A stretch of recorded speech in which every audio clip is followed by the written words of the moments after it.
இந்த மாதிரி ஒரு புது ஒரு சக்தி, ஒரு மின்சாரம் மாதிரி, புது வெள்ளம், புது ரத்தம், அது சட்டமன்றத்துக்குள்ள போயிட்டு அந்த ஆட்சி அதிகாரத்தை கையில் எடுத்துக்கணும்.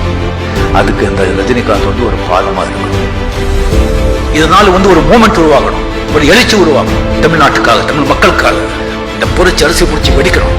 எனக்கு தெரியட்டும், அந்த எழுச்சி எனக்கு தெரியட்டும். அப்ப வர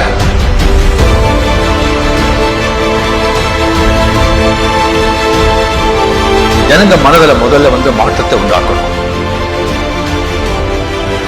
கட்சியில அந்த பதவிகளை நீக்கணும், இளைஞர்கள் வரணும். கட்சி வேற ஆட்சி வேற நடக்கணும்.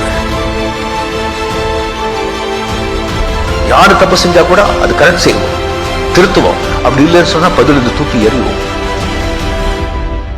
அரசியல் மாற்றம், ஆட்சி மாற்றம் இப்ப இல்லைன்னா எப்பவும் இல்லை, எப்பவும் இல்லை, எப்பவும் இல்லை, எப்பவும் இல்லை.